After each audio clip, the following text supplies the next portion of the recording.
समन्ता चक्कबालेषु अत्रा गच्छन्तु देवता सद्धम्मं मुनिराजस्स सुनन्तु सग्गमुक्कदं धम्मස්සවන කාලෝ අයං බදන්තා ධම්මස්සවන කාලෝ අයං බදන්තා ධම්මස්සවන කාලෝ අයං බදන්තා නමෝ තස්ස භගවතු අරහතෝ සම්මා සම්බුද්දස්ස නමෝ තස්ස භගවතු අරහතෝ සම්මා සම්බුද්දස්ස නමෝ තස්ස භගවතු අරහතෝ සම්මා සම්බුද්දස්ස. ඒ අපගේ ශාස්ත්‍රූ සම්මා සම්බුදුරජාණන් වහන්සේට අප හැම දිනාගේම නමස්කාරය වේවා. සුපින්වත්නි, අදත් ඔබ ඊටාම ශ්‍රද්ධාවෙන් ධර්ම ශ්‍රවණය කරන්නටයි බණ අහන්නටයි බලාපොරොත්තු වන්නේ. පින්වත්නි, ඒ භාග්‍යවතුන් වහන්සේ පෙන්වා දුන්නු ධර්මය ප්‍රායෝගිකව ජීවිතයට ගලප ගන්න ශ්‍රාවකෙක් නම් ප්‍රායෝගිකව ජීවිතයට ධර්මයේ ගලපා ගැනීමේ උනන්දුවක් යම් ශ්‍රාවකෙක් තුල පවතිනවා නම් එයා Tamanගේ ජීවිතයේ තුල ධර්මය රෝපණය කරගන්න ඕන විදිහ, මේ ජීවිතයේ තුලදීම ධර්මය අත්දකින්න විදිහ ගැන අපට භාග්‍යවතුන් වහන්සේ දේශනා කරලා තියෙනවා. ඒතර ධර්මය අවබෝධ කරගන්නවා කියලා කියන්නේ ඒ අවබෝධ කරගන්න ශ්‍රාවකයා තුල වස්තුකාමයේ වගේම ක්ලේශකාමයට සම්පූර්ණයෙන්ම ජීවිතයෙන් අයින් කරලා දැමීමයි. එතකොට අද මිනිස්සු හිතාගෙන ඉන්නවා වස්තුකාමය තිබුණට කමක් නැහැ, ක්ලේශකාමය අපි අයින් කරගන්නවා කියලා. ඔය අතර තවත් කොටසක් කල්පනා කරනවා ක්ලේශකාමය තිබ්බට කමක් නැහැ, වස්තුකාමය අයින් කරගන්නවා කියලා. එතකොට වුන් ආරාම හොයනවා, කුටි හොයනවා, පන්සල් හොයනවා. ඔවුන් හිතාගෙන ඉන්නවා වස්තුකාමයේ අතහැරියාම ප්‍රශ්නේ හමාර වෙනවා කියලා. ඔකට බොහොම ලස්සන උපමාවක්, ලස්සන විග්‍රහයක් එක දේශනාවක තියෙනවා. සච්චක සූත්‍රයේදී ඔය සච්චක කියන කෙනා බුදුරජාණන් වහන්සේ හොයාගෙන, ඔහු බොහොම දක්ෂ මේ වාදයට කැමති හොඳ තර්ක ඥානයක් තිබ්බ මිනිස්සෙක් සච්චක කියන්නේ. ඔහු බුදුරජාණන් වහන්සේට දවසක් අභිමුඛ වෙනවා. බුදුරජාණන් වහන්සේට ඔහු අභිමුඛ වුණාම ඔහු සමග භාග්‍යවතුන් වහන්සේ අතර සාකච්ඡාවක් ඇති වෙනවා. ඒකට පාර හදලා දෙන්නේ ආනන්ද හාමුදුරුවෝ. මොකද බුදුරජාණන් වහන්සේ වඩින්න ලෑස්ති වෙනකොට සච්චක දිවා විහරණයේ පිණිස ඇවිදගෙන එන ගමනේදී බුදුරජාණන් වහන්සේට කිට්ටු වෙලා ආනන්ද හාමුදුරුවෝ කියනවා, ස්වාමීනි, භාග්‍යවතුන් වහන්සේ ඔය සච්චක මහා වාදයට බර මිනිහෙක්. ඔහු හැම වෙලාවකම වාද කරන්න කෙනෙක් හොයනවා, සංවාද කරන්න කෙනෙක් හොයනවා. ඔහු භාග්‍යවතුන් වහන්සේට ගෞරව කරන කෙනෙක් නෙමෙයි, ප්‍රශංසා කරන කෙනෙක් නෙමෙයි, ධර්මයටත් ප්‍රශංසා කරන කෙනෙක් නෙමෙයි, ඔහු ගරහන කෙනෙක්. සංඝයාටත් ප්‍රශංසා කරන කෙනෙක් නෙමෙයි, ගරහන කෙනෙක්. ඉතින් ඔබ භාග්‍යවතුන් වහන්සේ අනුකම්පාවෙන් තව ටිකක් ඔතන වැඩ ඉන්න කියනවා. මොකද ආනන්ද හැමතුරු දන්නවා බුදුරජාණන් වහන්සේට අභිමුඛ වුණොත් සච්චක බුදුරජාණන් වහන්සේගේ ධර්මයේ තුල යම් කිසි දායාද වීමක්, ධර්මයේ තුල ස්ථාවර වීමක්, ධර්මයේ තුල රැකවරණයක් ආනන්ද හැමතුරු දන්නවා සච්චකට හදාගන්න පුළුවන්ය කියන කාරණේ. මොකද සච්චක කියන්නේ බොහොම නූගත් කෙනෙක් නෙමෙයි. ඔහු විවිධ ආගමික කණ්ඩායම් පිළිබඳ යම් හැදෑරීමක් තියෙන කෙනෙක්, ආගමික කණ්ඩායම් පිළිබඳ යම් විමසීමක් තියෙන කෙනෙක්, ආගමික කණ්ඩායම් පිළිබඳ වඩාත් සාකච්ඡාවකට බර වෙච්ච කෙනෙක්. ඉතින් ඔහු සමග ඇතිවෙන සාකච්ඡාවේ බොහොම දීර්ඝ සාකච්ඡාවක්. අන්තිමටම ඔහු බුදුරජාණන් වහන්සේට පහදිනවා. නමුත් ඒක එක තැනක තියෙනවා මේ සත්‍යකට බුදුරජාණන් වහන්සේ මතක් කරනවා උන්වහන්සේගේ පුරාණ ජීවිතය පිළිබඳ. උන්වහන්සේ මේ විවිධ ගුරුවරු ළඟට ගිහින් විවිධ ආධ්‍යාත්මික නායකයන් ළඟට ගිහින් ඔවුන් ළඟින් යම් සත්‍යයක් තියෙනවා නම් ඒක ගවේෂණය කරලා ඊටාම ටික දවසක් ඇතුළත අවබෝධ කරගත යුතු යමක් තියෙනවා නම් ඒක අවබෝධ කරගෙන සම්පූර්ණයෙන් දුක හමාර වීම පිණිස විවිධ කණ්ඩායම් ඉස්සරහට ගියපු සිද්ධි මතක් කරන අතරේ එක තැනක තියෙනවා පින්වත්නි මේ බුදුරජාණන් වහන්සේ වදාරනවා බොහොම ලස්සන උපමා තුනක් උන්වහන්සේට සිහි වුණා කියලා. ඒ උපමා තුන මේ අපි කතා කරන කාරණේට වැදගත්. ඒ කියන්නේ පින්වත්නි වතුරට වැටිලා තිබුණු දර කෑල්ලක් වතුරෙම තිබිලා වතුරටම පෙඟිලා ඒ දර කෑල්ල. තෙත් වෙලා තියෙන්නේ දැන් මේ දර කෑල්ල. ඒතර මේ තෙත් වෙලා වතුරටම පෙඟිලා ඇත්තටම ගත්තාම මේ පොතු කෑලි ගැලවි යනවා. මෙහෙම නියපොත්තෙන් කඩන්න පුළුවන් තරමටම මේ දර කෑල්ල හොඳටම වතුරේ තෙත් වෙලා. මේ තෙත් වෙච්ච තැන පින්වත්නි මේ දර කෑල්ල වතුරෙන් මිනිහෙක් අරගෙන ගත්ත ගමන් ඔය ಭಾರತයේ තිබිලා තියෙනවා පින්වත්නි මේ ගින්දර පත්තු කරන පුංචි උපකරණයක්. ගිනි පෙට්ටිය වගේ එකක්. ඒකෙන් තමයි ගින්දර පත්තු කරලා තියෙන්නේ. ඒකට කියන්නේ උත්තරාරාණී කියලා.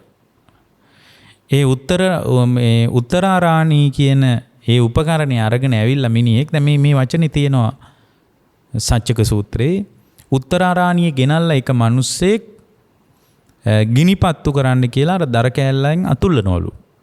බුදුරජාණන් සත්‍යයෙන් අහනවා මේ පුළුවන් වේද ගිනිපත්තු කරන්න කියනවා.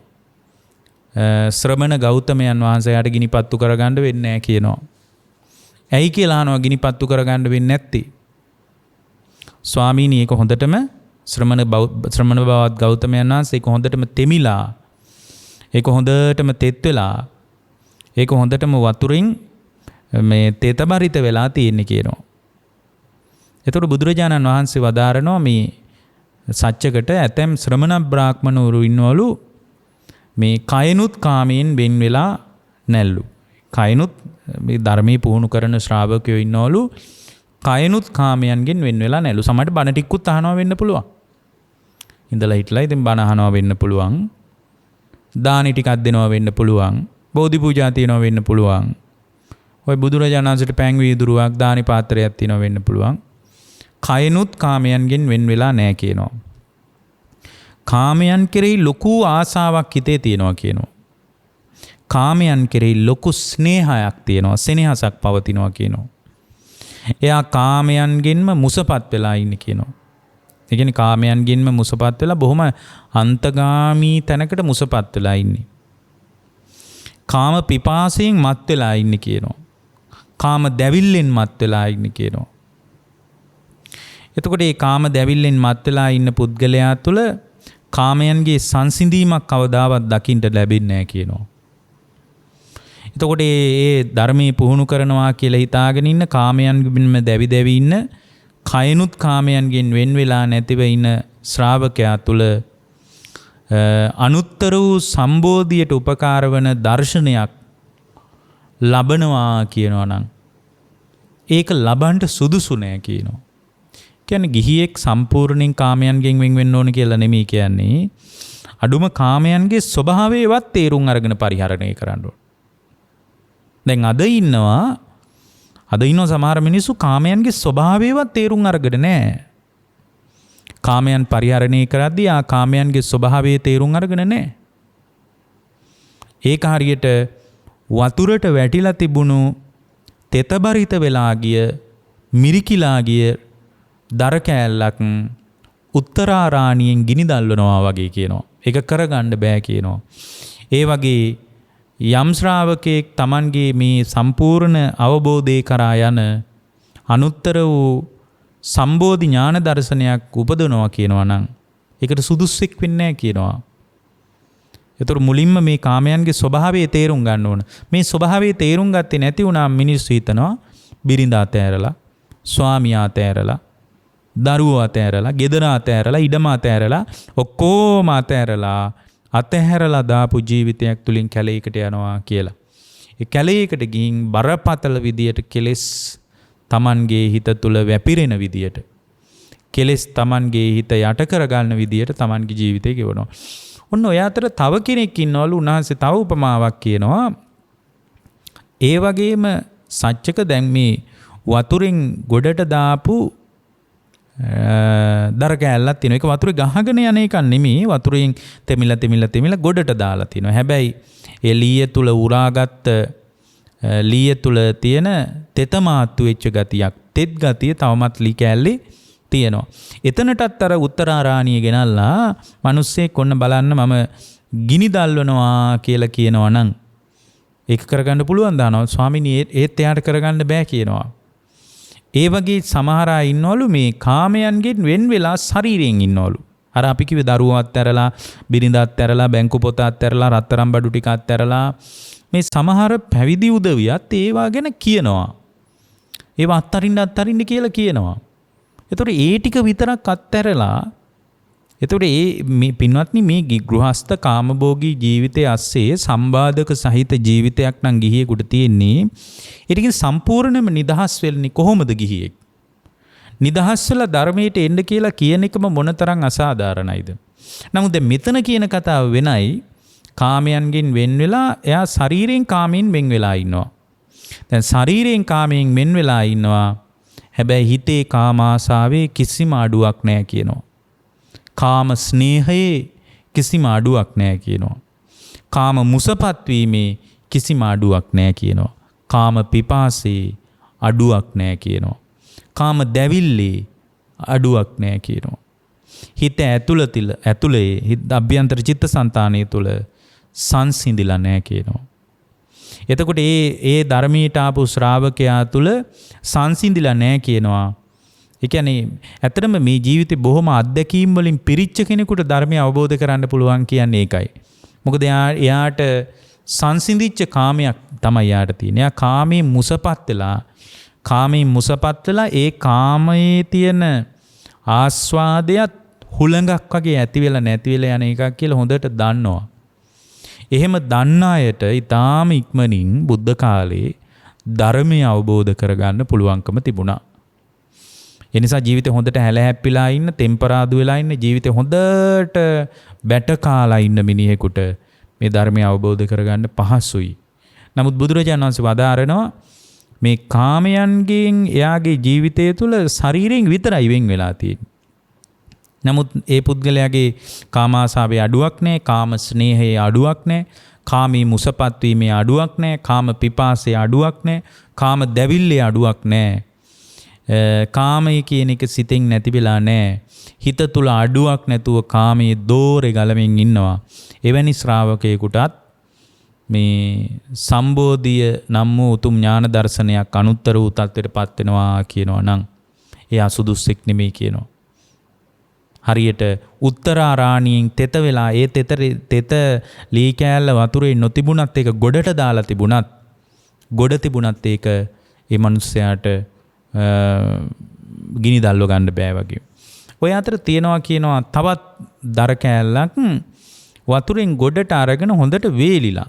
මේ ලී කෑල්ල බොහොම හොඳට වේලිලා තියෙන්නේ. එතකොට මේ වේලිච්ච දර කෑල්ල ළඟට මේ උත්තරාරාණිය ගෙනල්ලා මිනිහෙක් ඒක ගිනි මොලවන්න කල්පනා කරනවලු. බුදුරජාණන් වහන්සේ විමසනවා යාට ගිනි මොලව ගන්න පුළුවන්ද කියලා අහනවා. එතකොට අර සත්‍යක කියනවා යාට පුළුවන්. මොකද දර කෑල්ල තෙමිලත් නැහැ, වතුරට දාලත් නැහැ, වතුරෙන් ගොඩට ඇවිල්ලත් දැන් සෑහෙන කාලයක් හොඳට වේලිලා තියෙන්නේ. දැන් ගින්දර ඇති වෙන ස්වභාවයට දර කෑල්ල හොඳට පදන් වෙලා වේලිලා තියෙන්නේ කියනවා. එතකොට භාග්‍යවතුන් වහන්සේ කියනවා අන්න ඒ වගේ ශරීරේනුත් කාමයන්ගෙන් වෙන් වෙලා වාසය කරනවා. ඒ වගේම මේ පුද්ගලයා තුළ කාමයන් ගැන කිසිම කාම ආසාවක් නැහැ කියනවා. ඒ කියන්නේ කාමය ගැන හොඳට දන්නවා මේ මිනිස්සයා. කාම ස්නේහයක් නැහැ කියනවා. දන්නවා කාම සෙනෙහස පස්සෙන් දුක හුදුලුහු බඳිනවා කියලා. කාමයට සෙනෙහසෙන් බැඳොත් එයා දුකයි සෙනෙහසෙන් බැඳෙන්නේ කියලා එයා දන්නවා. මොකද කාමයේ පිළිබඳ හොඳට අත්දැකීම් තියෙන මිනිස්සෙක් ජීවිතේ හොඳට කාමයේ පිළිබඳ අත්දැකීම් තියෙන කෙනෙකුට මේ ධර්මයේ පද දෙකෙන් තුනෙන් අල්ල ගන්න පුළුවන්. මොකද එයා දන්නවා කාමයේ ස්වභාවය ගැන. එතකොට මේ පුද්ගලයා තුළ කාම ආසාවක් නැහැ, කාම සෙනෙහසක් නැහැ, කාමයන්ගෙන් මුසපත් වීමක් නැහැ, කාම පිපාසයක් නැහැ. තිබ්බනම් දැන් පිපාසය සංසිඳිලා. මොකද එයා කාමයේ ඇත්ත කතාව දන්නවා. කාම දැවිල්ලක් තිබ්බනම් ඒ දැවිල්ලත් දැන් ඉවරයි. ඇයි? දැන් එයා කාමයෙන් හොඳට කාම සම්පත් විඳපු කෙනෙක්. බලන්නකො බුද්ධ කාලේ ආපු අය රජවරු, මැති ඇමතිවරු, සිටුවරු ආවේ උත්තට කාම පරිදාහෙන් උද්දට පදන් වෙච්ච මිනිස්සු. කාමී ගැන අමුතුවෙන් කියන්න උවමනාවක් තිබ්බේ නැහැ. මොකද ඒගොල්ලෝ කාමී ගැන ඇස කන නාසය දිවකයි මනසගේ ආයතන 6 හරහා පිනවන්න ඕන, ඔක්කොම පිනවලා යාවි. විඳින්න ඕන යම් කිසි සැපයක් තියෙනවා නම් ඒ ඔක්කොම විඳලා යාවි. හොඳම උදාහරණය තමයි උපතිස්ස කෝලිත කියන ඒ සාරිපුත්ත මොග්ගල්ලාන මහරහතන් වහන්සේලා. ඊට පෙර දවසෙත් පින්වත්නි ගිරග්ග සමාජ්‍ය උලල ඉවර වෙලා යාවි. කාන්තාව නටනවා, මදුවිත තොල ගානවා, ගයනවා, කනට මිහිරි හඬ ඇහෙනවා. ඉස්සරහට වේදිකාවට එනවා ලස්සන තරුණියක්, ඇයි නටලා යනවා. එතකොට තවත් ගැහණු කෙනෙක් එනවා, එයත් නටනවා, එයත් යනවා. මේ නැටිල්ල එළි වෙනකම් බැලුවා. අන්තිමට දැනගත්තා මේ නැටිල්ලේ මොකද්ද තියෙන්නේ ගන්න. හොඳයි, සනීපයි, ශාන්තයි කියලා මොකද්ද ගන්න තියෙන්නේ මේ නැටිල්ලේ කියලා. උන්වහන්සේලා ඒක කල්පනා කරලා තමයි සත්‍ය අවබෝධය කරා යම් පාරකට අවතීර්ණය වෙන්නේ. ඒ කියන්නේ කාම දැවිල්ලක් තිබ්බනම් ඒ දැවිල්ලත් සංසිඳුවාගෙන යාවි. එතකොට මේ විදියට ඒ පුද්ගලයා තුළ කායිකවත් සම්පූර්ණයෙන්ම කාමයන් එක්ක සම්බන්ධයක් නැහැ. මානසික වශයෙන්ුත් කාමයන් ගැන කාම ආසාවක්, කාම ස්නේහයක්, කාම මුසපත් වීමක්, කාම පිපාසයක්, කාම දැවිල්ලක් හිතේ තිබ්බනම් ඒකත් දැන් අයින් වෙලා තියෙනවා. අන්න ඒ පුද්ගලයා තමන්ගේ ජීවිතය තුළ හිතාමතාම තමන්ගේ ජීවිතය තුළින් ධර්මයේ තුළ ජීවමාන වුණොත් ඒකාන්ත වශයෙන් අනුත්තර වූ සම්බෝධි ඥාන දර්ශනය ලබනවා කියලා භාග්‍යවතුන් වහන්සේ වදාලා. එතකොට දැන් අපේ මාතෘකාව මේක නෙමෙයි. නමුත් මේ සාමාන්‍ය ශ්‍රාවකයෝ හිතාගෙන ඉන්නවා සම්පූර්ණයෙන්ම කාමයන් තුලත් මේ වැඩේ කරන්න පුළුවන්. ඒත් බෑ. සමහර අය හිතනවා එහෙනම් ගෙදර ඉඩ කඩන් දීපල ගෙවල් දොරවල් දළුවෝ ටික ඔක්කොම අත්හැරලා දාලා මේක කරනවා කියලා. ඒත් බෑ. පරිහරණය කරන දේවල් වල නොබැඳී පරිහරණය කරන ගමන් මේ ධර්මයේ අල්ලන්න බලන්න. ධර්මයේ ජීවිතේට පුහුණු කරගන්න බලන්න. මොකද මේ පංචකාමයන්ට යටවීම කාම දැවිල්ල හදා ගන්නවා කියන්නේ තවදුරටත් කාම දැවිල්ලම ලුහු බඳිනවා කියන්නේ ඒක හරියට මායයට යට වුණා කියලායි ධර්මී කියන්නේ. අර සුන්දර සමුද්ද වගේ රහතන් වහන්සේලාගේ චරිත වලින් ඒක ඉතාම හොඳින් පේන්න තියෙනවා. මොකද උන්වහන්සේ ළඟට ඇවිල්ලා උන්වහන්සේගේ පරණ පෙම්වතිය උන්වහන්සේ සමග අවුරුදු ගාණක් පෙම්බස් දොඩමින් හිටපු තරුණිය උන්වහන්සේ ළඟට ඇවිල්ලා කියනවා. ඇය මිරිවැඩි සංගල දාගෙන ඇවිල්ලා බොහොම ධනවත් කාන්තාවක් තරුණියක්. ඒ මිරිවැඩි සංගල එක පැත්තකින් තියලා ඇය උන්වහන්සේ ළඟ වාඩි වුණා. ඇතර මේ අපදානී ඒ කාන්තාවගේ පාසටහන් පවා වර්ණනා කරලා තියෙනවා. ඒ පාවහන් ගැලෙව්වා කියනවා. ඇයිගේ යටිපතුල් රෝස පාටයි කියනවා. මේ රෝස පාට වෙච්ච යටිපතුල් ඒ රහතන් වහන්සේ ඒ උතුම් ඔය සුන්දර සමුද්ද ස්වාමීන් වහන්සේ දැක්කා කියනවා.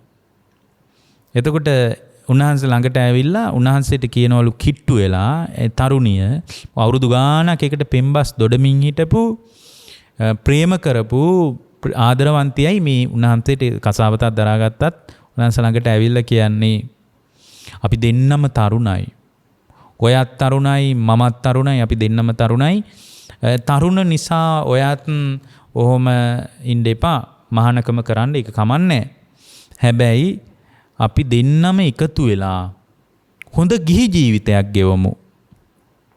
අපි දෙන්නම එකතු වෙලා හොඳ ගිහි ජීවිතයක් ගෙවමු. මොකද අපි දෙන්නම තරුණයි.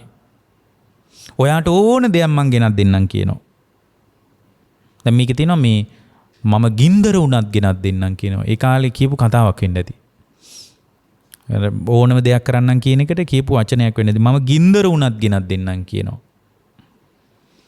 ඉතින් අපි දෙන්නම ගිහි ජීවිතේ හොඳට ගෙවලා සන්ධ්‍යාවට එනකොට ජීවිතේ අවරට කිට්ටු වෙනකොට ජීවිතේ සැඳෑ භාගය උදා වෙනකොට අපි දෙන්නම ගිහින් එකට පැවිද්ද කරමු. එතකොට ගිහිකමත් හරි පැවිදිකමත් හරි. මෙහෙම කියනකොට අද නම් අහුවෙලා යන්නේ නැද්ද? අහුවෙලා යනවා. ඇයි මොකද පැවිද්ද එපා පැවිද්ද ඕනේ නැහැ කියලා ප්‍රතික්ෂේප කරන්නෙත් නැහනේ. අද නම් අහුවෙලා යනවා. නමුත් උන්වහන්සේ කියනවා මම එදා මේ මගේ ආදරවන්තිය මම ළඟට ඇවිල්ලා ඒ දොඩාපු ප්‍රේම බස මම දැක්කේ මාරයාට අවපු ඊටාම සිව් මුගුලක් වගේ කියනවා. මං අහුන්නේ නැහැ ඒකට කියනවා. මං අද නිකලෙසුනේ එකයි කියනවා. එතකොට මෙන්න මේ කාමයන්ගේ ස්වභාවය භික්ෂුවක් හෝ ගියෙක් හෝ ඒවා අපි හැම කෙනෙක්ම තේරුම් ගන්න ඕන. දැන් අද මේ දේශනාවේදී මේ උපාදානස්කන්ධයත් සම්බන්ධ කරගෙන අපි ඔබට දේශනා කරන්නේ පින්වත්නි සප්ත අනුස්සති සම්බන්ධවයි. එතකොට මේ ගැන අපි මීට කලින් දේශනාවක් කළා.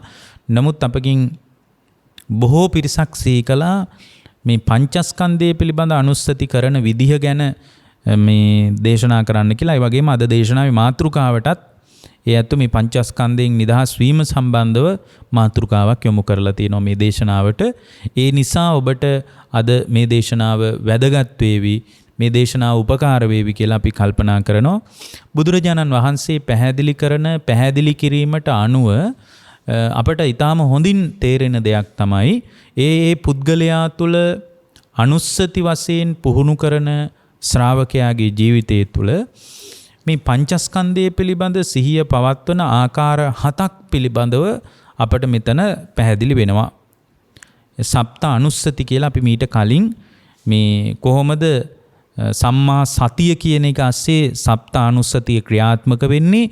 සප්ත අනුස්සතියටම තමයි සම්මා සතිය කියන්නේ. එහෙම නැතුව මේ එදිනෙදා පවත්වන සිහියට නෙමෙයි කියන කතාව අපි ඔබට පැහැදිලි කරා.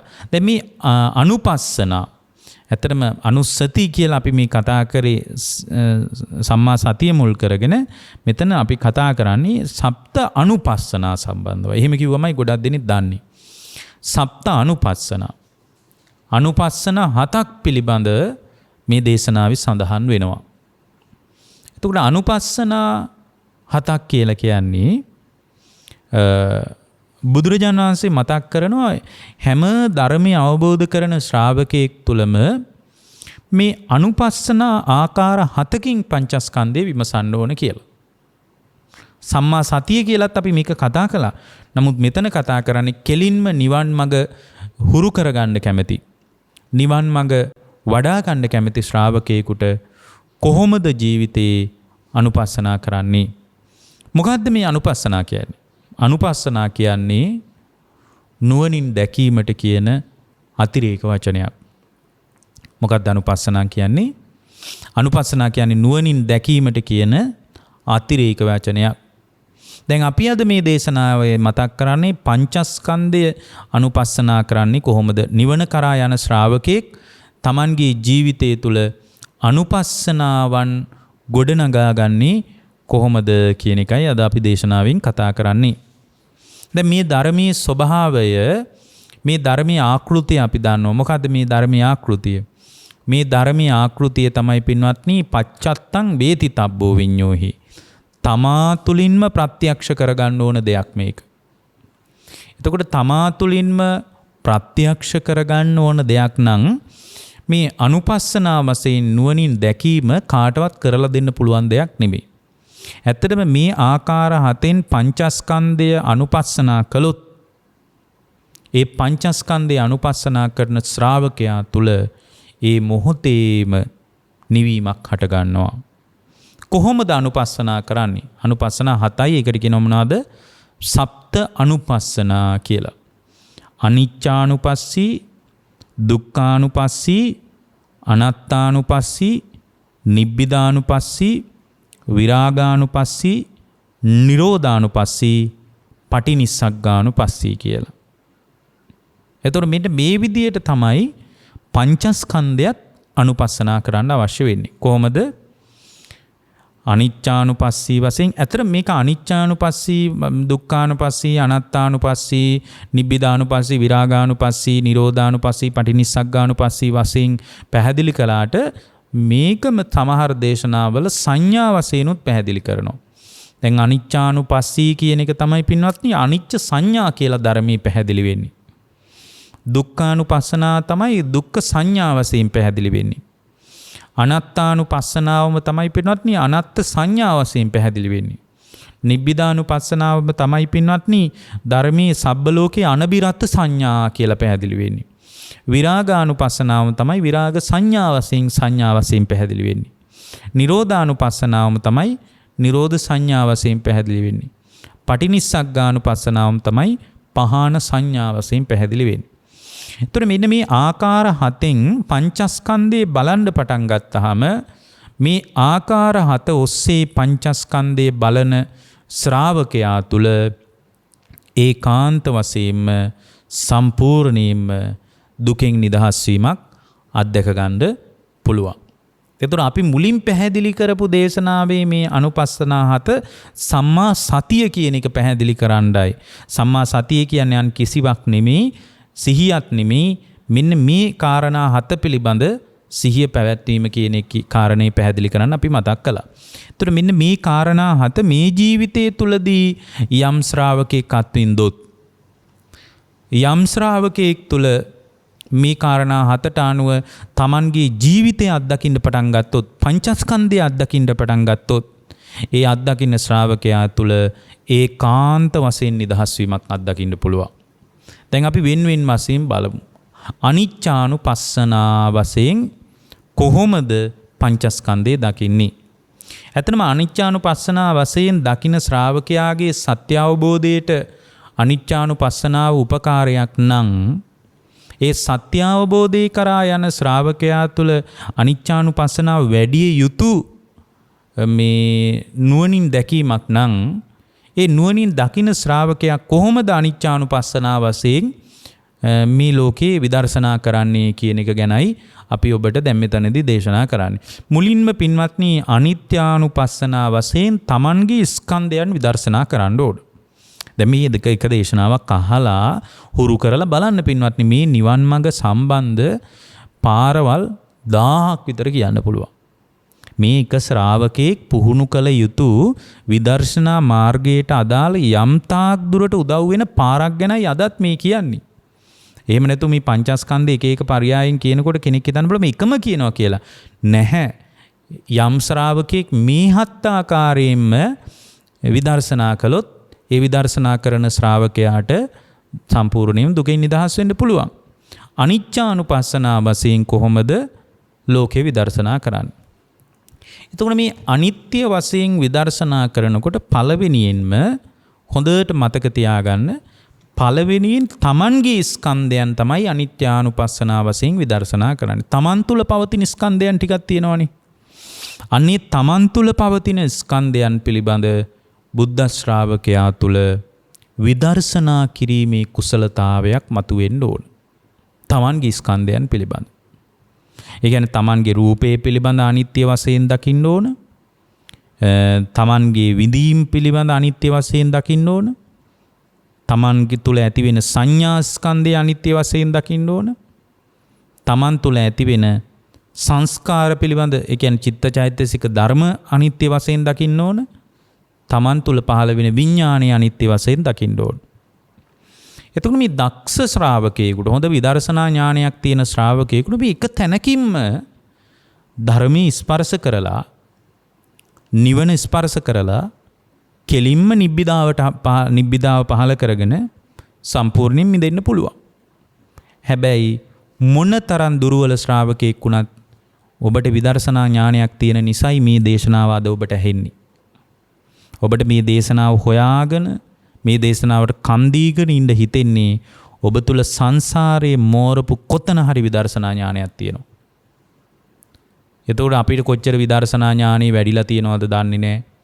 අපේ ජීවිතේ කොච්චර වැඩිලා තියෙනවද දන්නේ නැහැ නේ හාඳුරුනේ කියලා මිනිස්සු කියනවා.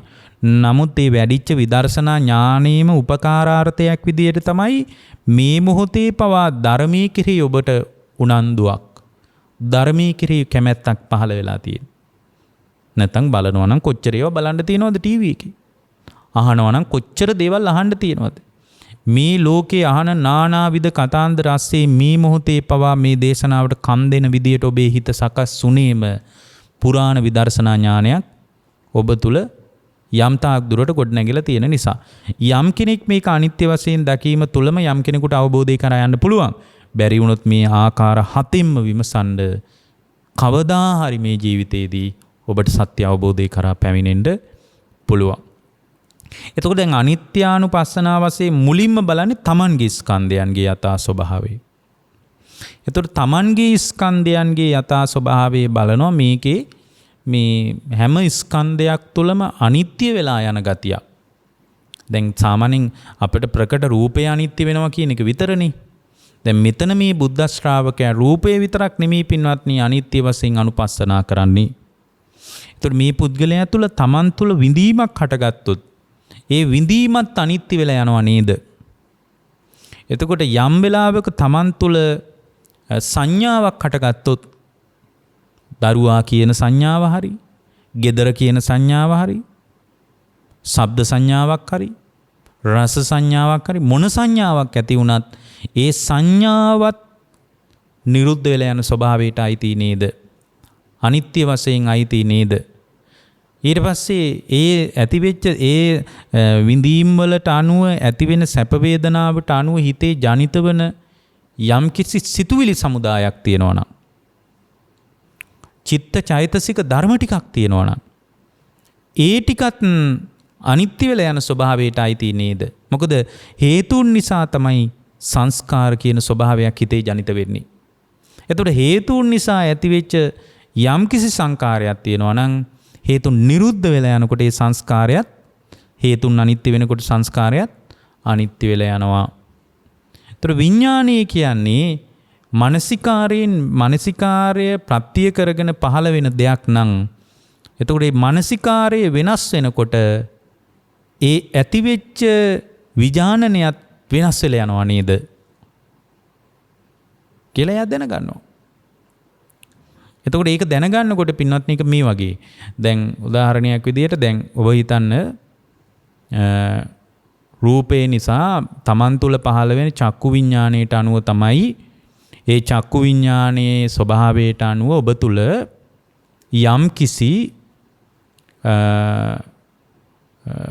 විඥානනයක් පහළ වෙනවා. චක්කු විඥානය පහළ වෙනවා රූපයක් දැකීම තුළ. તો රූපේ දකින්නකොට ඔබ තුළ යම් චක්කු විඥානයක් පහළ වුණාම ඒ චක්කු විඥානේ පහළ වුණේ කොමක් නිසාද? මානසිකාර ප්‍රත්‍යයෙන්. ඒ කියන්නේ මනස වැඩේට යොදවපු නිසා තමයි චක්කු විඥානය ඔබ තුළ පහළ වුණේ. රූපේකුත් දැක්ක තමයි. චක්කු ප්‍රසාදයක් පහළ වුණා තමයි. නමුත් මනස වැඩේට යෙදුණ නිසා තමයි ඊට අනුව පින්වත්නි ඔබ තුළ චක්කු විඥානේ පහළ වුණේ. එහෙනම් මානසිකාර ප්‍රත්‍ය කරගෙන නේද චක්කු විඥානේ පහළ වුණේ. ඒතරට මානසිකාරය වෙනස් වෙනකොට අර පහළ වුණු චක්කු විඥානේ මොකද වෙන්නේ? අනිත්‍ය වෙලා යනවා. මානසිකාරය නැවත වෙනස් වෙනකොට ඇහෙන ශබ්දයේ කෙරෙහි නම් මානසිකාරය යන්නේ. ඒතර ඒ ශබ්දයට අනුවයි පින්වත්නි සෝත විඥානේ පහළ වෙන්නේ. ඒතර චක්කු විඥානේ දැන් පවතිනවද? පවතින්නේ නැහැ. ඒක නිරුද්ධයි. එහෙමනම් මෙන්න මේ විදියට විඥානයේ තුලත් අනිත්‍ය ස්වභාවයක් අත්විඳිනවා. එතකොට මේ තමන්ගේ ස්කන්ධ ක්‍රියාවලිය පිළිබඳ පින්වත්නි අනිත්‍ය වශයෙන් දකිනවා. මේ සත්‍ය අවබෝධයට යන කෙනෙක් මේ අඩි 7 ඔස්සේ මේ තැන් 7 ඔස්සේ ඉදිරියට යනකොට මේ 7ම වැඩෙනකොට ඒකාන්ත වශයෙන් අවබෝධයටපත් වෙනවා. තමන්ගේ වැඩිච්ච විදර්ශනා ඥානෙ ප්‍රමාණයට අනුව මේක තැනකිනුත් ධර්මයේ අල්ලගන්න පුළුවන්. මිදීම කරා යන්න පුළුවන්. එතකොට දැන් මේ විදියට තමන්ගේ ස්කන්ධයන් පිළිබඳ විතරක් පින්වත්නි විදර්ශනා කරාට අනිච්චානුපස්සනා වශයෙන් අනුපස්සනා කළාට වැඩක් නැහැ. එයා පින්වත්නි ලෝකේ යම් ජීවී ස්වභාවයක් බාහිරින් පවතිනවද ඒ බාහිරින් පවතින සියලු ජීවී ස්වභාවය තුලත් අනිත්‍ය වශයෙන් දකින්න ඕන. අනුපස්සනා කරන්න ඕන. එතකොට තමන්ගේ ස්කන්ධයන් විතරක් නෙමෙයි අනුපස්සනා කරන්න ඕන. එතකොට අනුන්ගේ පරිබාහිර ලෝකයේ යම්තාක් ජීවි ස්වභාවයක් තියෙනවා නම් මගේ දරුවා, මගේ බිරිඳ, මගේ අම්මා, මගේ තාත්තා වශයෙන් හරි, බල්ලා පූසා වශයෙන් හරි මේ ලෝකේ ජීවි ස්වභාවයක් පවතින යම් දෙයක් කෙරෙහි ඔබ තුල චන්දරාගයක් පවතිනවා නම් ඒ චන්දරාගය දුරු කරගන්න ඕන නිසා පරිබාහිර ලෝකයේ පිළිබඳවත් අනිච්චානුපස්සනා වශයෙන් විදර්ශනා කරන්න. ඒතකොට එළියේ තියෙන ජීවි ස්වභාවය පිළිබඳවයි විදර්ශනා කරන්නේ. මුලින්ම ආජීවි ස්වභාවයේ දේවල් ගැන විදර්ශනා කරන්න යන්නේ නැහැ. තමන්ගේ ස්කන්ධයන් අනුපස්සනා කරන අනිත්‍ය වශයෙන්, දෙවනියට මතක තියාගන්න බාහිර තියෙන ජීවි ස්වභාවය පිළිබඳ අනුපස්සනා කරනවා. දුව පුතා බිරිඳ ස්වාමියා ඥාතිවරු ආදී වශයෙන්. එතකොට බාහිරට අනුපස්සනා කරනකොට ඒ ජීවි ස්වභාවයට විතරයි අනුපස්සනා කරන්නේ. එතනින් පස්සේ මතක තියාගන්න අනිවාර්යෙන් අනුපස්සනා කරන්න ඕන අනිත්‍ය අනුපස්සනා වශයෙන් අජීවී දේවල්. gedara කාරික ඉඩම කුඹුර සම්බන්ධවත් අනේ මේවත් අනිත්‍ය වෙලා යන දේවල් නේද? මේ ඍතු විපර්යාසයන් නිසා මේ කුඹුර සම්පූර්ණ වෙනස් වෙලා යන්න පුළුවන්. සමහර වෙලාවට නාය ගියොත් එimhe මේක තිබ්බද නැද්ද කියලාවත් හොයන්න නැති වෙන්න වෙනස් වෙන්න පුළුවන් කියලා මේ ලෝකේ ජීව ස්වභාවයක තුල පවතින දේවල් තුලත් අනුපස්සනා කරනවා. කොහොමද? අනිච්චානුපස්සනා වශයෙන්. ඊට පස්සේ මේ කෙලෙස් පිළිබඳවත් අනුපස්සනා කරනවා. මේ ඇති වෙන රාගය, මේ ඇති වෙන ද්වේෂය, මේ ඇති වෙන මෝහය. මේ ආදී රාග ද්වේෂ මෝහයන් මගේ හිතේ ඇති වුණොත් ඒවත් මේ මගේ හිතේ ඇති වෙන රාගයට මගේ හිතේ බැඳීමක් හටගත්තට මේ රාගය ඇතිවීමත් රාගය ඇති වෙන්න හේතුණු හේතුවත් අනිත්‍ය වෙලා යන එකක් නේද කියලා මේ කෙලෙසුත් අනුපස්සනා කරනවා. ඊට පස්සේ පින්වත්නි ඊළඟට අනුපස්සනා කරනවා අනිත්‍ය අනුපස්සනා වශයෙන් මේ ලෝකේ යම් කිසි කාම ධාතුවක් තියනවාද? ඒ කාම ධාතුවට අනුවයි කාම ලෝකයේ උපත සකස් වෙන්නේ. මේ ලෝකේ යම් කිසි රූප ධාතුවක් තියනවාද? ඒ රූප ධාතුවට අනුවයි රූප ලෝකයේ විපාක පිණිස කර්ම සකස් වෙන්නේ. ඊට අනුවයි රූප ලෝකේ පහළ වෙන්නේ. මේ ලෝකේ යම් කිසි අරූප ධාතුවක් තියනවාද? ඒ අරූප ධාතුවට අනුව විපාක පිණිස කර්ම සකස් වුණාම ඊට අනුව ජාතිය පහළ වෙනවා. මේ කාම රූප අරූප කියන මුළු විශ්වය පුරාම අනිත්‍ය වෙන ස්වභාවයක් නේද තියෙන්නේ. එතකොට කාම ලෝකේ සනීපයි කියලා හිතනවා. නමුත් කාම ලෝකෙත් අනිත්‍ය වෙන ස්වභාවය මත නේද පිහිටලා තියෙන්නේ. රූප ලෝකේ නිට්ටයයි කියලා හිතුවට ඒක අනිත්‍ය වෙලා යනකොට අනිත්‍ය වීමේ විපාකයක් විදියට නැවත මං සුගතියට වැටිලා ආයෙත් නිරේට වැටිලා විඳව යන ගමනක් නේද තියෙන්නේ කියලා මේ කාම රූප අරූප කියන තුන් ලෝකය පිළිබඳව අනිත්‍යානුපස්සනාව වශයෙන් වඩනවා.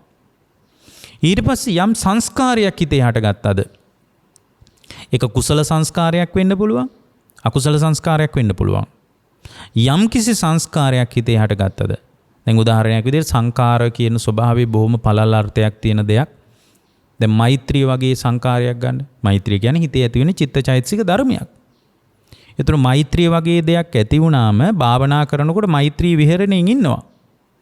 නැගිට්ටාම මෛත්‍රිය නැගිට්ටට පස්සේ කවුරු හරි කෙනෙක් බැන්නොත් එතකොට අර මෛත්‍රී සංස්කාරයට මොකද වෙන්නේ? අනිත්‍ය වෙලා යනවා නේද කියලා දකිනවා. ඒතර මෙන්න මේ විදියට දකිනකොට පින්වත්නි, එයා තුල මෙතනදිම ඕනනම් පුළුවන් මේ අනිත්‍යානුපස්සනාව වශයෙන් අනුපස්සනා කිරීම තුලම පුළුවන් ඕනනම් ධ්‍යාන සිතක් උපදව ගත්තොත්, උපදව ගත්ත කෙනෙක් මේ විදියට කල්පනා කරන්න ඕන. ධ්‍යාන සිතක් උපදව ගත්තොත් මේ ඇති වෙන ධ්‍යාන සමාපත්තියත් ධ්‍යානෙන් නැගිට්ටාම ඉවරයි නේද කියලා දකිනවා. මේ තුලම මාර්ගඵලයක් උපදව ගත්තොත් මේ මාර්ගඵලය තුල උපදවාගත්තේ යම් කිසි කෙනෙකුට සමවදින්න පුළුවන් නම් ඵල සමවතකට මෙන්න මේ ඵල සමවතත් සමාපත්තියෙන් නැගිට්ටාම අනිත්‍ය වෙලා යනවා නේද කියලා හොඳට මනසිකාරී කරනවා. ඒතකොට ජීවිත පැවැත්ම කෙරෙහි යම් ආසාවක් තියෙනවා නම් ඒකත් දුර වෙලා යනවා. ඒතකොට මෙන්න මේ විදියට දකිනකොට මේ සියල්ල තුල පවතින්නේ, අපි මේක අවසානට කියන්නම්, මේ සියල්ල තුලම පංචස්කන්ධ ලෝකයක් හටගෙන නිරුද්ධ වෙනවා. මේ සියලු පංචස්කන්ධ ලෝකය අනිත්‍ය වෙලා යන ස්වභාවයට අයිති නේද කියලා අනිත්‍යානුපස්සනා කරනවා. ඊට පස්සේ දුක්ඛානුපස්සනා වශයෙන් අනුපස්සනා කරනවා. එතකොට දුක්ඛානුපස්සනා වශයෙන් යම් ශ්‍රාවකයෙක් තුල අනුපස්සනා කෙරෙන්නේ මොනවද? දුකක් විදියට ඉස්සල්ලාම දකින්නේ Tamanගේ පංචස්කන්ධ ලෝකයයි. මේ දරුවා බිරිඳ දුකක් විදියට දකින්නේ නැහැ සාමාන්‍යයෙන්. ඔකට ධර්මයේ තියෙන අජ්ජත්තං වා කායේ කායානුපස්සී විහෙරති බහිද්ධා වා කායේ කායානුපස්සී විහෙරති අජ්ජත්ත බහිද්ධා වා කායේ කායානුපස්සී විහෙරති. අපි ওই පාඩේ විටින් විට කියලා තියෙනවා. ඇතුළට විපස්සනා කරනවා මුලින් මජ්ජත්ත වශයෙන් අජ්ජත්තිකං වා කායේ කායානුපස්සී විහෙරති. ඒතර ඇතුළට දුක්ඛානුපස්සනාවක් විදියට වඩන්නේ තමන්ගේ ස්කන්ධයන් තමයි ඇතුළට අනිත්‍ය දුක්ඛානුපස්සනාව වශයෙන් වඩන්නේ. අනිත්‍ය නම් මේ රූපේ යම් තැනක පවතිනවද දුක එතන පවතිනවා. වේදනාව යම් තැනක පවතිනවද දුක එතන පවතිනවා. සංඥාව යම් තැනක පවතිනවද රූප සංඥා, ශබ්ද සංඥා ආදී වශයෙන් ඒ සංඥාව යම් තැනක පැවතුනොත් ඒ සංඥා උපාදානිය වුණොත් ඒ සංඥාව වෙනස් වෙලා යන ගතිය නිසා වෙනස් වෙලා යනකොට මොකද අනිත්‍යානුපස්සනාව වශයෙන් දැන් බලලා තියෙනවනේ. වෙනස් වෙලා යනකොට දුක පවතිනවා. මේ විදියට පින්වත්නි තමා තුළ පවතින පංචස්කන්ධ ලෝකයේ තමයි දුකක් විදියට දකින්නේ. ඒතර මේ පුද්ගලයා දකින්නේ ලෝකයේ දුක මත පිහිටා තියෙන විදියටයි. එතකොට බුදුරජාණන් වහන්සේ වදාළේ අපිට කොහොමද? මේ ලෝකේ දුක මතයි පිහිටා තිබෙන්නේ. එතකොට දුක මත පිහිටා තියෙන විදියටයි මේ පුද්ගලයා ලෝකය දකින්නේ. එතකොට තමන් පිළිබඳ තමන්ගේ ස්කන්ධයන් පිළිබඳ දුකක් විදියට මුලින් දකිනවා. බහිද්ධාවා ඊට පස්සේ එළියේ යම් බහිද්ධාවා කියනකොට එළියටත් බලන්නේ මේ සවිඥානික කයවල දිහා විතරයි. අවිඥානික දේවල් දිහා මුලින් බලන්නේ නැහැ. එතකොට එළියට බලන්නේ දැන් මේ පිළිවෙලට බලන්න පින්වත්නි. තමන්ගේ ස්කන්ධයන් දුකක් විදියට දකිනවා, දුක මත පිහිටා තිබෙන විදිය දකිනවා. ඊට පස්සේ එළියටත් දකිනවා කොහොමද? එළියේ දුව පුතා බිරිඳ ස්වාමියා විදියට මේ ජීවි ස්වභාවයෙන් පවතින අම්මා තාත්තා විදියට මේ ජීවි ස්වභාවයෙන් පවතින යම් ස්කන්ධයන් ටිකක් ක්‍රියාත්මක වෙනවා නම් ඒ ජීවි ස්වභාවයෙන් පවතින ස්කන්ධයන්ගේ යථා ස්වභාවයත් එයා තේරුම් ගන්නවා. එතකොට මේ බාහිර ලෝකයටත් එයා විදර්ශනා කරනවා. කොහොමද? දුක්ඛානුපස්සනාව වශයෙන් එළියේ තියෙන සියලු දේවල් දුකක් විදියට අනුපස්සනා කරනවා. ඒ කියන්නේ මගේ බිරිඳ, මගේ දරුවා, මගේ ස්වාමියා කී හිතාගෙන හිටියට මේ ස්වාමියා, බිරිඳ, ඥාතිවරයා කියන්නේ අනිත්‍ය ස්වභාවයට අයිති දෙයක්. අනිත්‍ය නම් අනිත්‍ය වීම නිසා දුක පවතිනවා කියලායි දකින්නේ. අනිත්‍ය නම් දුකක් විදියටයි දකින්නේ. ඊට පස්සේ පින්වත්නි අජීවී දේවල් දුකක් විදියට දකිනවා. ඊට පස්සේ අජීවී දේවල් දකින්නේ. මේ ලෝකේ gedara idama kumbura යාන වාහන මේ සියල්ල තුල පවතින දුක දකිනවා. මේවා වෙනස් වෙනකොට, මේවා විපරිණාමයට පත් වෙනකොට, මේවා පෙරලෙනකොට ඒ පෙරලීම නිසා දුක පවතිනවා නේද කියලා යා මනසින් දකිනවා. ඉතින් මේ විදියටම පින්වත්නි යා දකිනවා මේ යම් තැනක කෙලෙස් පැවතුනොත් පොදුවේ බලනවා. රාගයේ පැවතුනොත්, ද්වේෂයේ පැවතුනොත්, මෝහයේ පැවතුනොත් එතන පවතින්නේ දුක නේද කියලා දකිනවා. කෙලෙස් තුලත් දුක පවතින විදිය දකිනවා. ඊළඟට යා අනුපස්සනා කරනවා දුක්ඛානුපස්සනාවක් වශයෙන් කාම රූප අරූප කියන මේ විශ්වයේ පුරාම පවතින තුන් භවයේ තුල දුකෙන් නිදහස් වීමක් නෑ නේද? මේ තුන් භවයේ තුලම දුක නේද පවතින්නේ? දුකෙන් නිදහස් වීමක් නෑ නේද කියලා දකිනවා. රූප ලෝකයේ ගියත් ධ්‍යාන සමාපatti දිනු කරලා එතනින් චුත වුණාට පස්සේ සුගතිය ආයෙනවා. සුගතියට ඇවිල්ලා ආයෙත් සුගති භූමියෙන් පරණ පාරටම වැටිලා නිරේට වැටෙමින් പ്രേත ලෝකෙට වැටෙමින් යන දුක්ඛ ස්කන්ධයක් පවතිනවා නේද කියලා දකිනවා. එතකොට කාම ලෝකයේ පිළිබඳවත්, රූප ලෝකයේ පිළිබඳවත්, අරූප ලෝකයේ පිළිබඳවත් මේ තුන් භවය පිළිබඳවම දුක්ඛානුපස්සනා කරනවා. එතකොට මේ දුක්ඛානුපස්සනා කිරීම තුළ එයා තුළ සම්පූර්ණයෙන්ම මේ විදර්ශනා ඥානෙ වේගයෙන් වැඩෙන්න පටන් ගන්නවා. එතකොට ඒ පුද්ගලයා තුළ වේගින් විදර්ශනා ඥානෙ වැටෙනවා. ඊළඟ එක තමයි අනත්තානුපස්සී. අනත්ත් සංඥා කියලා ඔකට ධර්මයේ තියෙන. දැන් අනත්තානුපස්සී වශයෙන් මේක අනුපස්සනා කරන ශ්‍රාවකයෙක් තුළ එයාගේ ජීවිතය තුළ එයා මේ විදිහට දකිනවා. කොහොමද? ආත්ම වශයෙන් ගන්න. මම මගේ වශයෙන් ගන්න. මගේ ආත්මයයි අල්ලන්න. මේ ස්කන්ධයන් වල කිසිවක් නෑ නේද කියලා අනුපස්සනා කරනවා. ඒකට කියනවා අනත්තානුපස්සී කියලා. එතකොට ඇත්තටම මේක තවදුරටත් පළල්ව තේරුම් ගන්න ඕන නම් ඔබට මතක ඇති අපි මීට කලින් දේශනා කරලා තියෙනවා මේ ප්‍රඥා නාලිකාවේ මම හිතන්නේ විශාල වාර ප්‍රමාණයක් ඒක නැවත විකාශනය වුණා. මේ භාග්‍යවතුන් වහන්සේගේ දේශනාවක් නකුල පිතූ සූත්‍රය කියලා. ඒ දේශනාවේ අපි එක තැනක කියනවා මේ අතීතයටත් ස්කන්ධ ටික බලන්න, අනාගතයටත් ස්කන්ධ ටික බලන්න කියලා. දැන් මේ විදියට අනිත්‍යානුපස්සී දුක්ඛානුපස්සී වශයෙන් බලනකොට ඒක තවදුරටත් දැක්ම පළල් කරගන්න විදියක් තමයි අතීතයටත් බලනවා.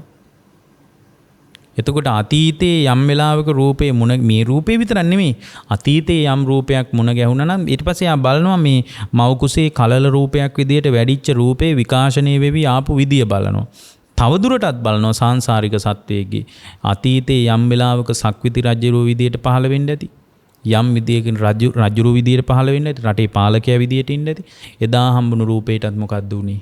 අනිත්‍ය වෙලා ගියා. එතකොට එදා යම් වෙලාවක මේ තමන් තුළ පවතින දුක්ඛස්කන්ධයක අග්‍රඵලයක් විදියට සාංශාරික අකුසලයක් බලපාලා යම් වෙලාවක නිරේ නිරසත්වයක් වුණා නම් ඒ අකුසල් විපාකයටත් මොකක්ද උනේ? ඒකත් අනිත්‍ය වෙලා ගියා. මෙන්න මේ විදියට අතීතයේ යම් ස්කන්ධ ටිකක් පහළ වුණා නම් ඒ අතීතයේ පහළ වෙච්ච ස්කන්ධ ටික තුලත් දුකමයි පැවතුනේ. අනාගතයටත් ස්කන්ධ ටිකක් පහළ වෙනවා නම් දුකමයි පවතින්නේ. මේ විදිහට මේ තමන්ගේ ස්වභාවය බලලා ඊට පස්සේ ලෝකේ පරිබාහිර ජීවී ස්වභාවයත් අතීතයට අනාගතයට බලනවා. අතීතයේත් මට දරුවෝ හිටියා, බිරිඳ හිටියා, ස්වාමියෙක් ඉන්න ඇති, දරුවෝ ඉන්න ඇති. මේ ඔක්කොම අනිත්‍ය වෙලා ගියා. ඒ අනිත්‍ය වීම ඔස්සේ මම හඬාපු කඳුළු සතර මහා සාගරයට වැඩි. අනාගතයටත් දරුවෝ පැතුවොත් බිරිඳක් ප්‍රාර්ථනා කළොත්, ස්වාමියෙක් ප්‍රාර්ථනා කළොත්, අම්මා තාත්තා ප්‍රාර්ථනා කළොත්, ඒ ප්‍රාර්ථනා කිරීම අම්මා තාත්තා දුව පුතා කියන ස්වභාවයත් අනිත්‍ය ස්වභාවය ඉලක්ක කරගෙන දායාද කරගෙන පවතින දෙයක්. එහෙමනම් අනාගතයටත් යම් ප්‍රාර්ථනාවක් තිබ්බොත්, අනාගතයටත් දුව පුතා පැතුවොත් ඒ පතන ප්‍රාර්ථනාව තුළ දුක පවතිනවා කියලා මේ විදිහට ඒක තවදුරටත් මේ අනුපස්සනාව තුන් ආකාරයකින් දකින්න පුළුවන්. ඒ කියන්නේ අනිත්‍යානුපස්සනාව අතීතයටත් බලනවා, වර්තමානයේ බලනවා, අනාගතයටත් බලනවා. පච්චුප්පන්න වශයෙන් මේ වෙලාවෙත් බලනවා. දැන් මේ විදිහට දැක්ම හදා ගන්නකොට ඒකාන්ත වශයෙන්ම අවබෝධයටපත් වෙනවා. ඒකාන්ත වශයෙන් අවබෝධය කරා යන්න පුළුවන්. දුක්ඛානුපස්සනා ඊට පස්සේ අනාත්මානුපස්සනා. අනාත්මානුපස්සනා කිව්වේ අනාත්ම වශයෙන් මේ ස්කන්ධයන් මුලින්ම බලන්නේ Tamanගේ ස්කන්ධයන් තුල. මේ ස්කන්ධයන් තුල මම මගේ ආත්මය කියලා මොනවද ගන්න තියෙන්නේ? මේ රූපය තුල මම කියලා ගන්න මොනවද තියෙන්නේ විසුරුවල බලද්දී? කොයි කෑල්ලටද මම කියන්න පුළුවන්? මෙන්න මේ කෑල්ල තමයි මම කියන්නේ කියලා කියන්න තියනවද කොහේ හරි කොටසක්? නෑ. එතකොට දැන් මේ විඳින්නේ මම ඒ තියෙන අඥානකම සක්කාය දිට්ඨිය නිසා මම මේ සංසාරේ යන්නේ කියලා. දැන් මෙතන සක්කාය දිට්ඨිය කැඩිලා යනවා. විසි ආකාරයක සක්කාය දිට්ඨියම නැති වෙනවා පින්වත්නි. Tamanගේ පංචස්කන්ධයේ අනාත්මානුපස්සී අනාත්ම වශයෙන් බලනකොට. එතකොට දක්ෂ ශ්‍රාවකෙක් Tamanගේ පංචස්කන්ධයේ විතරක් අනාත්ම වශයෙන් දකින්නේ. ඒ දක්ෂ ශ්‍රාවකයාගේ විදර්ශනා ඥානෙ උපදව ගන්නවා නම් ඒ විදර්ශනා ඥානෙ උපදව ගන්න ශ්‍රාවකයා ඊළඟට ලෝකේ පරිබාහිර ජීවී ස්වභාවයේ තුලත් අනාත්මානුපස්සී වශයෙන් මනසිකාරය කරනවා. පරිබාහිර ලෝකයේ යම් ජීවී ස්වභාවයක් තියෙනවා නම් බිරිඳ දුව පුතා අම්මා තාත්තා වශයෙන් මේ ලෝකේ පරිබාහිර ජීවි ස්වභාවයක් තුල තියෙනවා නම් ඒ සියල්ල තුලත් මම මගේ ආත්මය කියලා ගන්න නෑ. ඇයි? මේ කාරණාත් එකිනෙකට චක්‍රයක් වගේ සම්බන්ධයි. එකින් එකට සම්බන්ධයි. කොහොමද සම්බන්ධ? අනිත්‍යානුපස්සනාව දකිනකොට තමයි යාට ඒ දුක්ඛානුපස්සනාව දැක ගන්න පුළුවන්. මොකද අනිත්‍ය නම් දුකයි. දුක්ඛානුපස්සනාව දකිනකොට පුළුවන් අනාත්මානුපස්සනාව දකින්න. දුකයි නම් මම කියලා අල්ලන්න බෑ. මගේ කියලා අල්ලන්න බෑ. මොනවද අල්ලන්න බැරි? මගේ ස්කන්ධ ටික අල්ලන්නත් බෑ. එළියේ දරුවා තුල ස්කන්ධ ටිකත් මම මගේ ආත්මය කියලා අල්ලන්න බෑ. රූප වේදනා සංඥා සංකාර විඥාන ටිකන්නේ දරුවා කියන්නේ. ස්කන්ධ ටිකක පහළවීමක් නේ. ඒතර ඒ ස්කන්ධ ටිකකත් මගේ කියලා අල්ලන්න එක කොටසක්වත් නෑ. එහෙමනම් මං මෙච්චර කාලෙ ඇල්ලුවේ මොකක් නිසාද? මා තුල පවතින අවිද්‍යාව නිසා. මේක ඇත්ත කතාව දන්නේ නැතිකම නිසා. එතකොට මේ විදියට යා දකින්නවා. ඊට පස්සේ මේ ලෝකේ යම්කිසි සංස්කාරයක් හිතේ ඇති වුණොත් එහෙම කරුණාව, දයාව, මෛත්‍රිය මේ සියල්ල තුලම මේ රාගය, ද්වේෂය, මෝහය මේ සියල්ල තුලම මම කියලා, මගේ කියලා, මගේ ආත්මය කියලා ගන්න දෙයක් නැහැ කියලා බොහොම ගැඹුරින් බලනවා. එතකොට කාම රූප, අරූප කියන මේ විශ්වයේ තුන් භවය තුලම මම මගේ ආත්මය කියලා වසඟයට ගන්න දෙයක් නැහැ. මේ සියල්ල තුලම පවතින්නේ අනාත්ම ස්වභාවයක් කියලා දකිනවා.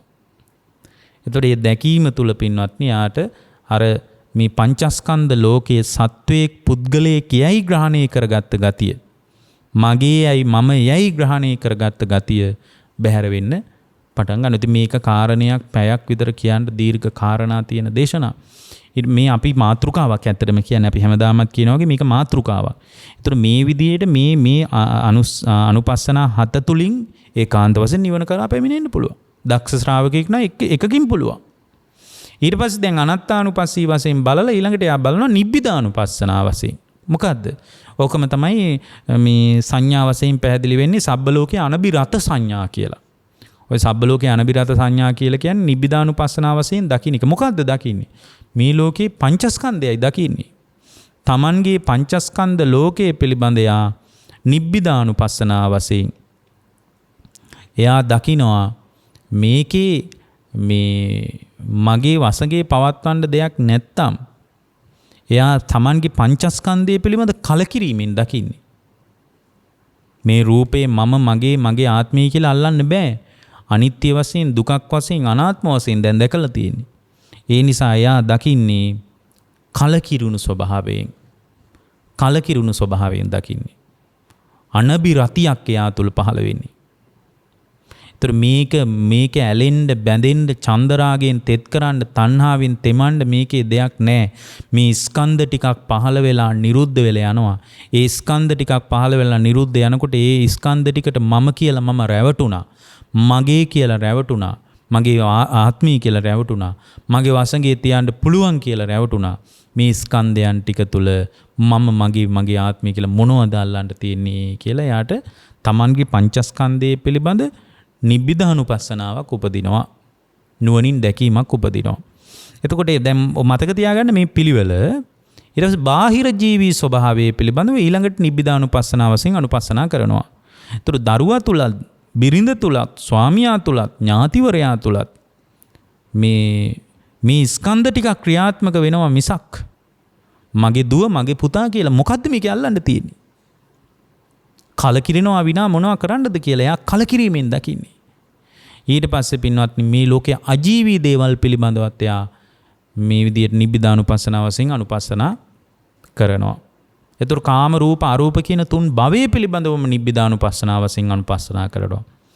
එයා කාම ලෝක. එතකොට දැන් බලන්න එතකොට ධානාසිතකින් එයා නවතින්නේ නැහැ. මොකද ධානාසිතක් දියුණු කරලා යම් ශ්‍රාවකෙක් රූපාවචර බඹලෝ උපන්නොත් ඒ රූපාවචර බඹලෝ ඉපදීමත් එයා නිබ්බිදානුපස්සනා කරනවා. ඒ ගැනත් එයා කලකිරීමෙන් දකින්නේ. මොකද එතනත් අල්ලන්න දෙයක් නැහැ. එතනත් ඇති වෙලා එතනින් පස්සේ අනිත්‍ය වෙලා යන ස්වභාවයටයි අයිති. ධානාසිත උපදවාගෙන ඉන්න කෙනා බඹලෝ ගියත් ඒ බඹලෝ ගියපු ශ්‍රාවකයා තුලත් ඒ ජීවිතයේ තුල හමාර වීමක්, ඒ ජීවිතයේ තුල අතහැරීමත් සමග නැවතත් සුපුරුදු දුක්ඛ ස්කන්ධයට විවෘත වෙනවා කියලා දකින්න පින්වත්නි. ඉතින් මේ විදිහට ඇත්තට මෙහෙම බලාගෙන යද්දී එතන ඒක තැනක ධානාසිත උපදවා ගත්තට පස්සේ ධාන සම්පත්තීන් පිළිබඳව පවා පින්වත්නි නිබ්බිදානුපස්සනාවක් උපදව ගන්නවා. දැන් ගොඩාක් දෙනෙක් ওই ධානාසිත වලට බැඳිලා යනවනේ. එතකොට විමුක්තිය වැහිලා යනවා. ධානාසිතක් උපන්නට පස්සේ මේ ධානාසිත කියන එකට අනුවත් යම් කෙනෙක් ධානාසිත උපදවා ගත්තොත් බඹලෝ යනවා මිසක් එයාත් නිකලෙස් වෙන්නේ නැහැ නේද කියලා ඒ ධානාසිත ගැන පවා පින්වත්නි අනුපස්සනාවක් උපදව ගන්නවා. මේ විදිහට මුළු ජීවිත පැවැත්ම පිළිබඳව මෙයා කලකිරිලා යනවා. ඊට පස්සේ විරාගානුපස්සනා කියන්නේ මේ ඇල්ම නිසා වන පීඩාව දුරු වෙලා යන විදියට යාගේ නොයල්මක් උපදවා ගනිමින් නොයලමින් මේ ස්කන්ධයන්ගේ යථා ස්වභාවය දකිනවා. මොන ස්කන්ධයන්ගේද? Tamanගේ පංචස්කන්ධයේ පිළිබඳ මේ ඇලීම නිසා ඇතිවෙච්ච පීඩාව දකිනවා. මේ රූපයට ඇලුණු නිසා විඳවපු විඳවිල්ල, වේදනාවට ඇලුණු නිසා විඳවපු විඳවිල්ල, සංඥාවට ඇලුණු නිසා විඳවපු විඳවිල්ල, සංස්කාරයන්ට වශී වෙච්ච නිසා විඳවපු විඳවිල්ල, විඥාණයට යට වෙච්ච නිසා විඳවපු විඳවිල්ල, Tamanගේ පංචස්කන්ධ ලෝකයට ඇලීම නිසා විඳවපු විඳවිල්ල දකිනවා. දැන් මේ විඳවිල්ල දකිනකොට යාට නොයල්මක් ඇති වෙනවා. ඒකට කියනවා විරාගානුපස්සනා කියලා. නොයල්මක් හට ගන්නවා. ඊට පස්සේ යා නොයල්මින් බලනවා මේ ඇලීම නිසා බාහිර ලෝකයේ සත්වපුද්ගල භාවයේ තුල සිද්ධ වෙන ස්කන්ධයන්ගේ ක්‍රියාවලියේ යථා ස්වභාවය දන්නේ නැතුව මම බාහිර මගේ දුව, මගේ පුතා වශයෙන්, මගේ බිරිඳ, මගේ ස්වාමියා වශයෙන්, මගේ ආදරවන්තය, ආදරවන්තිය වශයෙන් ඇලීම නිසා ඇතිවෙච්ච පීඩනය දකිනවා. දකින්න පින්වත්නි හිතේ නොයල්මක් හට ගන්නවා. කාම රූප අරූප කියන මුළු විශ්වයේ කෙරෙහිම යාට නොයල්මක් හට ගන්නවා. විරාගානුපස්සන. එතකොට එයා තුළ යම්කිසි මේ ආධ්‍යාත්මික ප්‍රවේශය තුළ යම් ධ්‍යාන සමාපත්තියක් උපන්නා නම් ඒ ධ්‍යාන සමාපත්තිය පිළිබඳවත් එයාට නොයල්මක් හට ගන්නවා. එතකොට ඒ නොයල්ම හටගත්ත තැනක තමයි සම්පූර්ණයෙන්ම මිදීමක් හටගන්නේ. ඊට පස්සේ ඊළඟ එක තමයි පින්වත්නි නිරෝධානුපස්සනා. නිරෝධානුපස්සනා කියලා කියන්නේ නිරෝධානුපස්සනා කියලා කියන්නේ මේ සියල්ල තුල නිරුද්ධ වෙන විදිය දකිනවා.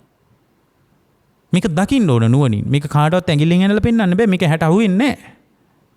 නිරෝධානුපස්සනා වශයෙන් වඩන්නේ පින්වත්නි මේ සම්පූර්ණයෙන් මේ සියල්ල තුල නිවි යන විදිය දකිනවා. හටගෙන නිරුද්ධ වෙලා යන විදිය දකිනවා. මොන වගේ හටගෙන නිරුද්ධ වෙන විදියද? දැන් මේ නිරෝධානුපස්සනාව වඩන්නේ මොනව ඉලක්ක කරගෙනද? Tamanගේ පංචස්කන්ධේ හටගෙන නිරුද්ධ වෙලා යන විදිය දකිනවා. එතකොට මේ යම්කිසි විඳීමක් හටගත්තා නම් ඒ වේදනාව හටගත්ත තැන එතනම නිරුද්ධ වෙලා යන විදිය දකිනවා.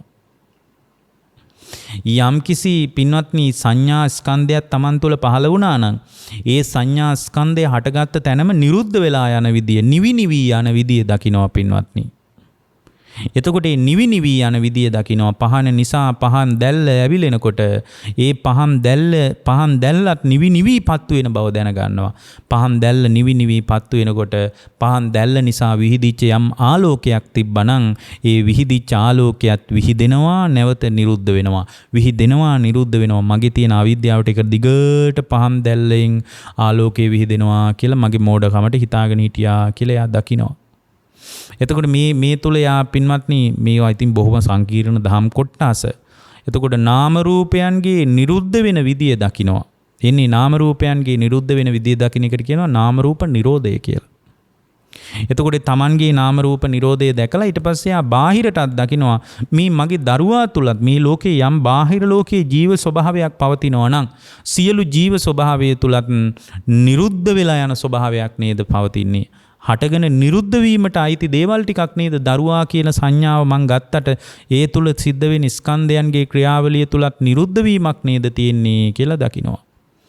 එතකොට මේ විදිහට මේ මේ ජීව ස්වභාවයන් සියල්ල තුලත් කාම රූප අරූප කියන තුන් ලෝකේම තුලත් හටගෙන නිරුද්ධ වෙලා යන ධර්ම නේද තියෙන්නේ කියලා සම්පූර්ණයෙන්ම දැක්මක් හදා ගන්නවා. මේ හිතේ ඇති වෙන සංස්කාරයන් තුලත් නිරුද්ධ වීමක් නේද තියෙන්නේ කියලා දකිනවා. දැන් හිතන්න මෛත්‍රිය හොඳ දෙයක්. මෛත්‍රිය වඩන එක. ඒතකොට මෛත්‍රිය කියන්නේ සංස්කාරයට අයිති දෙයක්. දැන් මෛත්‍රිය කියන සංස්කාරය හට ගන්නවා භාවනා කරද්දී. ඒතකොට භාවනාව තුළ හටගෙන නැගිට්ටට පස්සේ මොකද වෙලා තියෙන්නේ? නිරුද්ධයි. මේ ධර්මයේ කියන මේ ශ්‍රද්ධාව කියන මේ ධර්මයේ ඔස්සේ ඇති වෙන ධර්ම සංඥාව කියන එක පවා දැන් මේ මොහොතේ අහගෙන ඉන්නකොට ධර්ම සංඥාවක් ඇති වෙනවනේ. මේ සංඥාවත් ඊළඟ දහම් මාත්‍රය ඇහෙනකොට නිරුද්ධයිනේ පින්වත්. මේ බණ ටික අහගෙන ඉන්න වෙලාවේ දැන් මේ බණ ටික කියලා බණ පදේ අවසාන වෙනකොට මුලින් අහගත්ත බණ ධර්ම සංඥාව හටගෙන නිරුද්ධ වෙලානේ. මොනවද මේ ලෝකේ හටගෙන නිරුද්ධ නොවන්නේ? සියල්ලම හට ගන්නවා, සියල්ලම නිරුද්ධ වෙනවා කියලා දකිනවා. මෛත්‍රිය කියන්නේ සංස්කාරයක්. මෛත්‍රිය වඩනකොට මේ මෛත්‍රිය වඩාගෙන ඉන්න කෙනා Taman සතුටු වෙනවා Taman තුල මෛත්‍රී සමාධියක් පවතිනවා කියලා. බණිනකොට මෛත්‍රී සමාධිය නිරුද්ධයිනේ පින්වත්නි. මෛත්‍රිය කියන සංස්කාරය නිරුද්ධ වෙලා යනෝනේ. මේ විදිහට මේ ලෝකේ සියලු ධර්ම හටගෙන නිරුද්ධ වෙන විදිය දකිනවා. ඒකට කියනවා නිරෝධානුපස්සනා කියලා. අන්තිම එක තමයි පින්වත්නි පටිනිස්සග්ගානුපස්සනා. ඔකට කියනවා පහාන සංඥා කියලා. පටිනිස්සග්ගානුපස්සනා. සම්පූර්ණයෙන්ම අතහරිනවා. සම්පූර්ණයෙන්ම අතහරිනවා. සියල්ලම අතහරිනවා. ඒ කියන්නේ පරිහරණය කරන්නේ කියන එක නෙමෙයි.